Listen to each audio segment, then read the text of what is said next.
Queridos irmãos, eu tenho uma palavra muito importante hoje. Muito importante. É uma palavra que eu sei que muita gente lê a Bíblia, já deve ter lido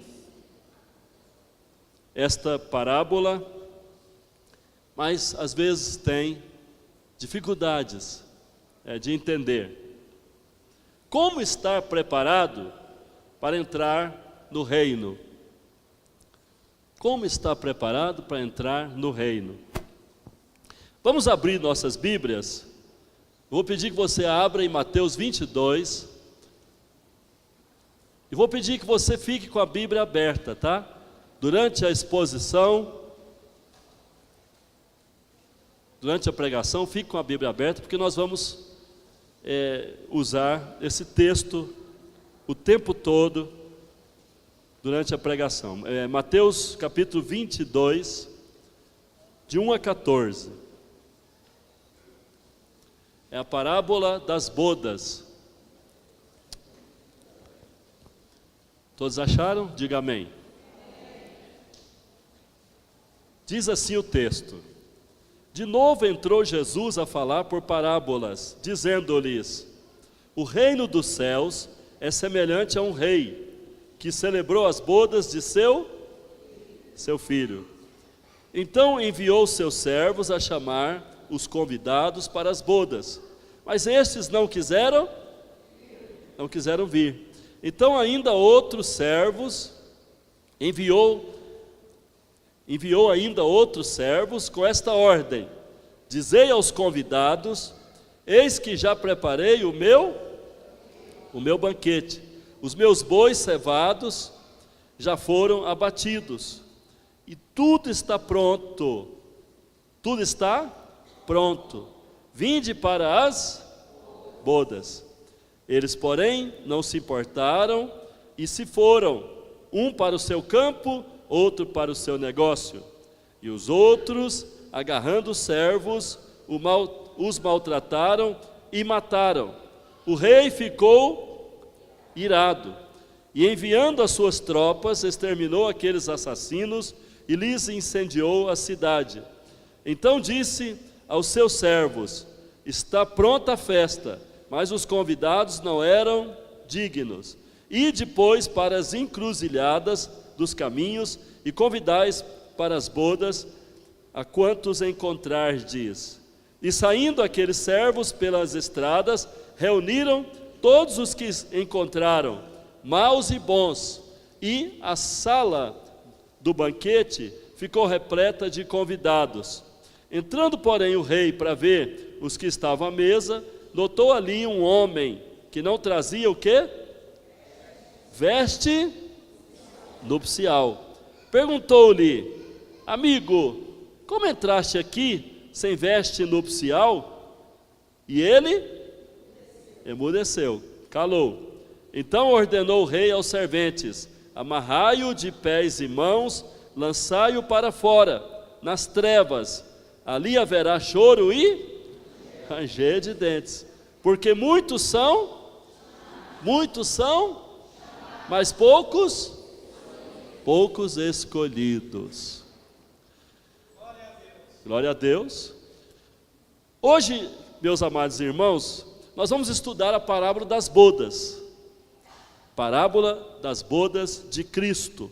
Eu creio que Deus deseja nos despertar nesta oportunidade com relação à proximidade da volta de Jesus e sobre a nossa responsabilidade de tecer roupas apropriadas para sermos aprovados e estarmos entre os vencedores dessa geração, e assim sermos levados, arrebatados e conduzidos pelo Espírito ao casamento com nosso Rei e Senhor.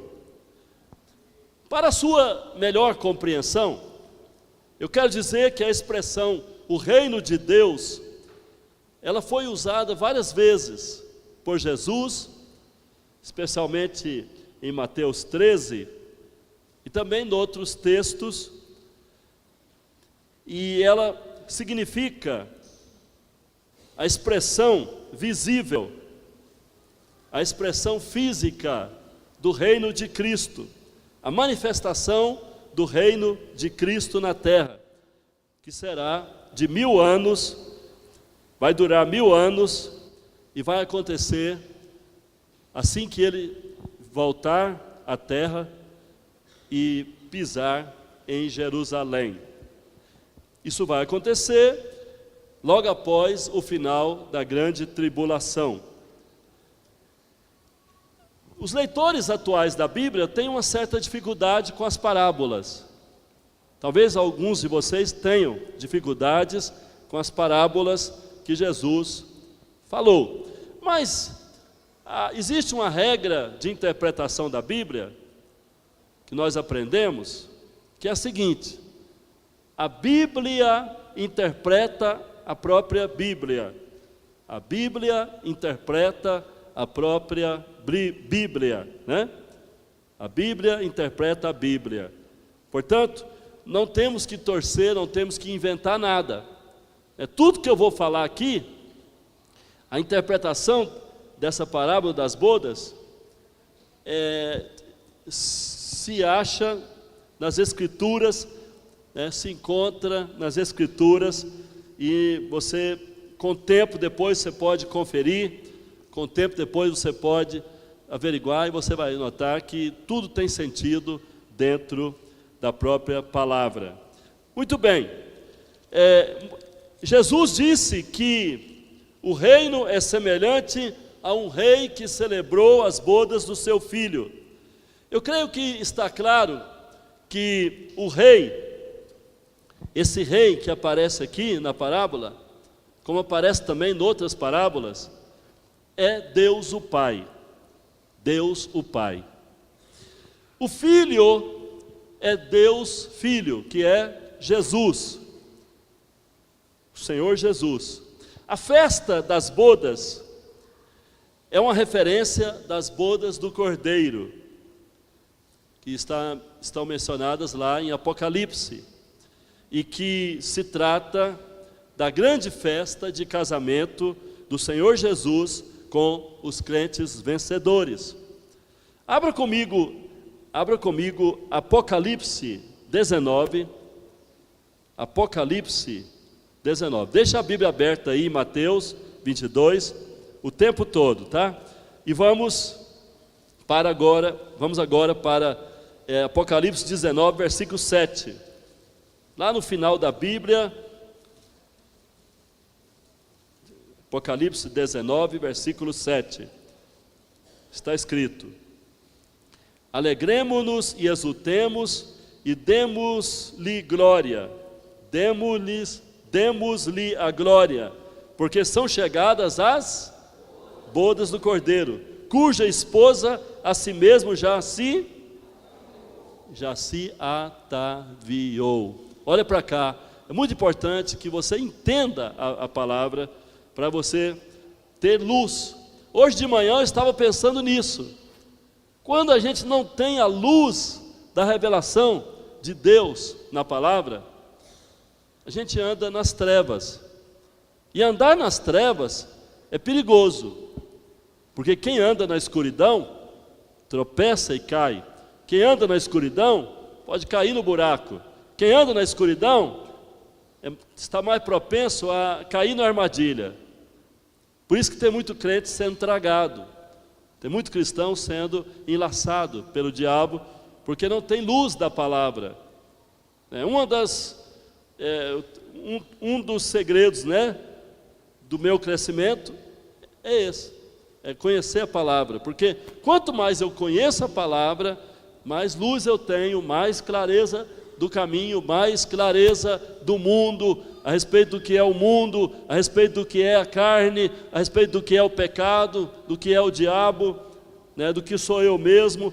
Eu vou tendo e vou procurando então, vou buscando então andar no caminho certo e vencer. Bom, então essa noiva, que aqui em Apocalipse 19 define, que é a esposa que a si mesmo se ataviou, ataviou significa se adornou, se preparou, se vestiu adequadamente, ela é a igreja, mas não é qualquer igreja, é a igreja que se vestiu para as bodas. Daqui a pouco você vai entender melhor.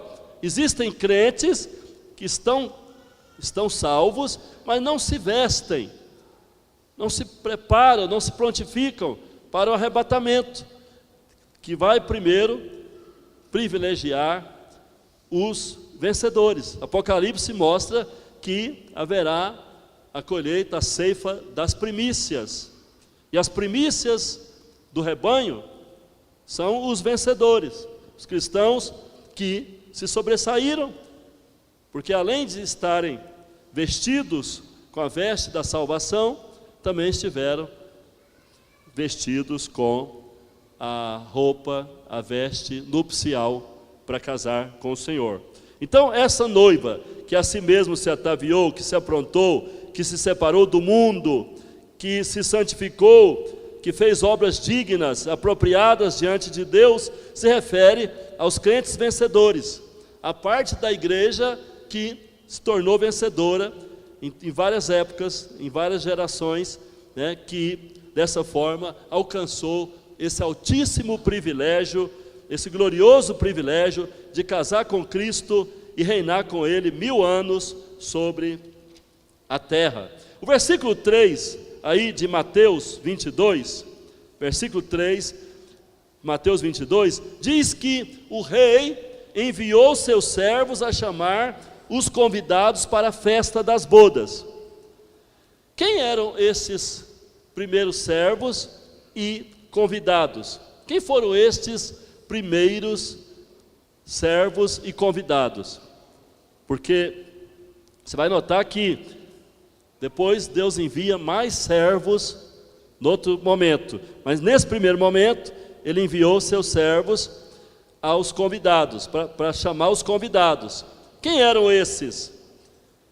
Bom, os servos aqui, essa primeira leva de servos que saiu para convidar, chamar os convidados, trata-se dos profetas. Trata-se dos profetas. Por que eu sei disso? Porque os primeiros convidados são os judeus. Os judeus. Os judeus foram os primeiros convidados para a festa. Por quê? Como é que eu tenho convicção disso?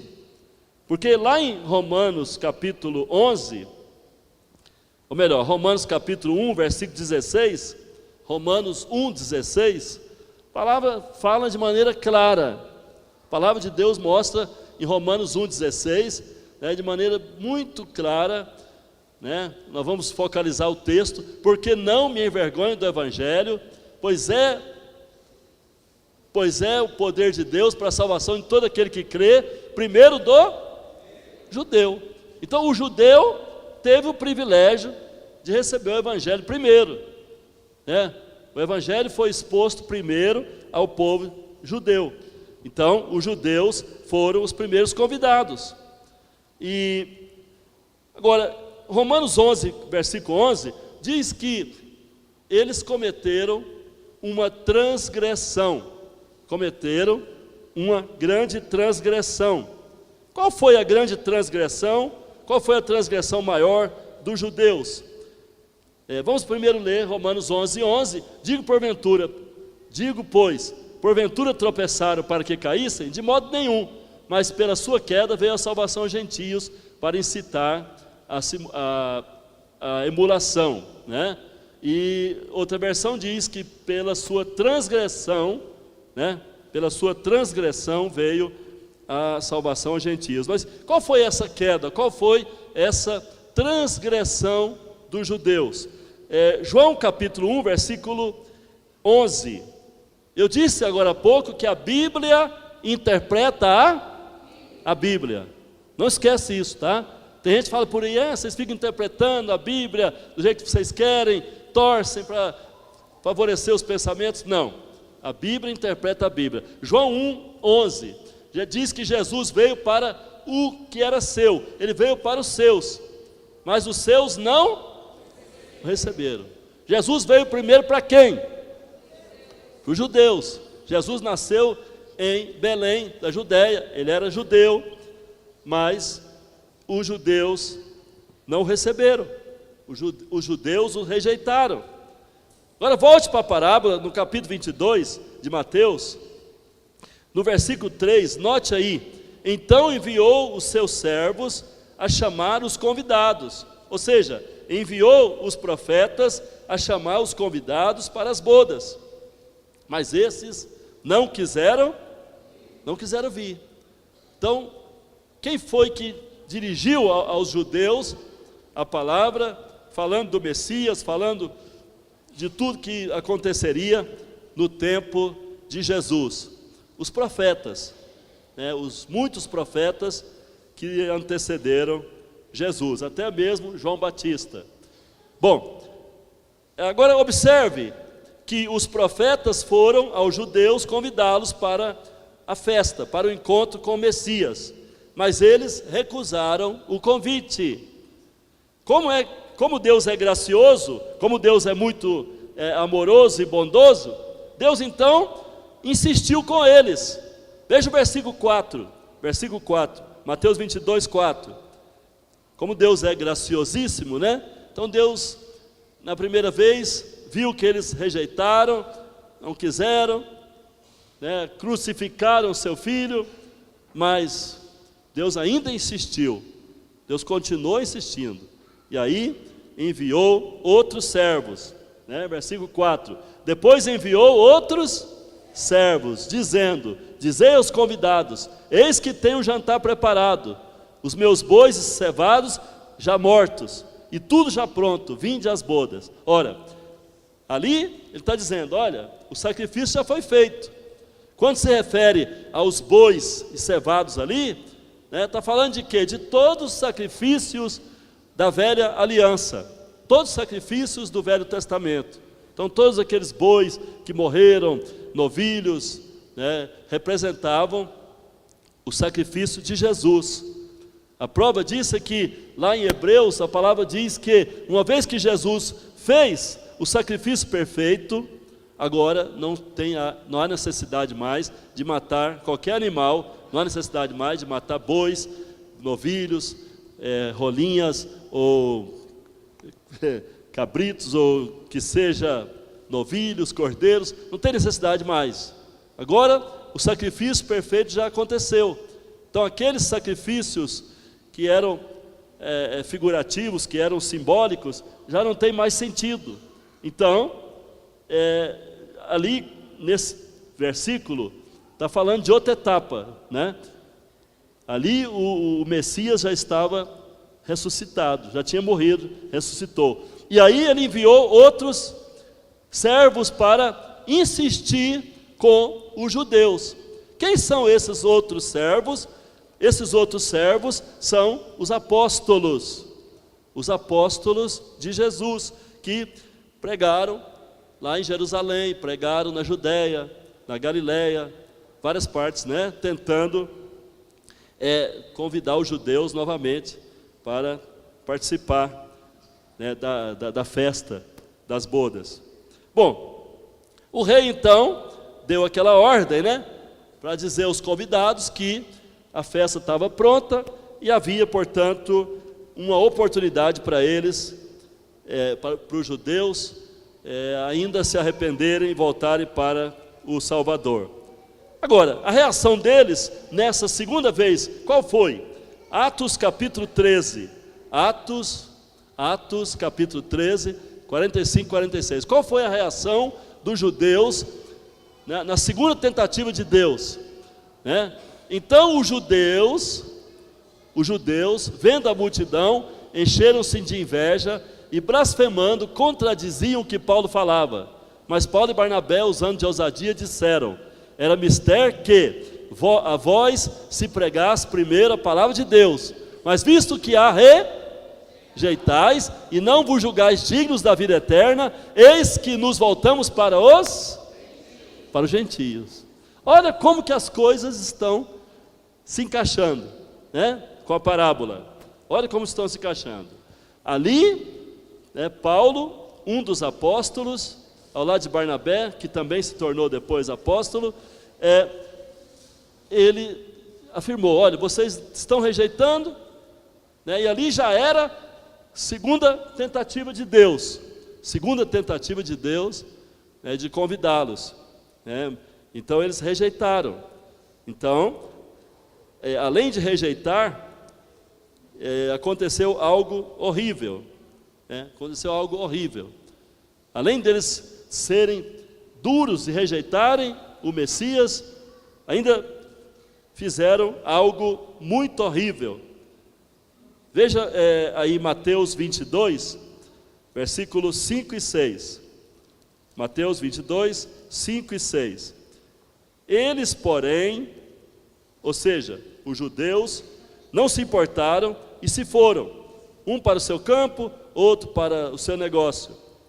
E os outros, agarrando os servos, os maltrataram e mataram. Então os judeus cometeram uma atrocidade. Perseguiram os apóstolos, perseguiram os cristãos, os discípulos de Jesus, e os mataram. Os perseguiram, os maltrataram e os mataram. Derramaram o seu sangue. Isso é algo terrível. Mas não ficaram sem retribuição. E essa retribuição aconteceu na história. Olha aí, versículo 22, ou melhor, Mateus 22, versículo 7. Mateus 22, versículo 7. O rei ficou irado e, enviando suas tropas, exterminou aqueles assassinos e lhes incendiou a cidade. Isso aqui aconteceu literalmente. No ano 70 da nossa era, o general Tito de Roma entrou em Jerusalém com as suas tropas, do jeito que está escrito aqui, ó, do jeito que está escrito. Entrou em Jerusalém com as suas tropas e exterminou e aplacou os judeus, matou muitos judeus, incendiou Jerusalém, incendiou a cidade, derrubou, não ficou pedra sobre pedra, e muitos judeus foram deportados, foram desterrados, foram expulsos da sua própria terra e ficaram fora de lá até 1947. Então, vocês estão vendo como que a palavra de Deus é séria e ela se cumpre? Quem diz amém, aleluia? Agora, preste atenção, escuta bem o que eu vou falar. O versículo 8 mostra que o rei ficou indignado com os judeus, que era o povo escolhido, e diante da recusa do povo de Abraão, o rei resolveu direcionar o seu convite aos gentios. Então o rei resolveu direcionar o seu convite aos gentios, aos povos não judeus de todas as nações, de todos os lugares, né? Então diz aos servos, na verdade, estão preparados, mas os convidados não eram dignos, né? Então aqueles primeiros convidados não se tornaram dignos para entrar nas bodas. Então o rei direcionou o seu convite aos gentios, aos povos não judeus de todas as nações da terra. Veja versículo 9 e versículo 10.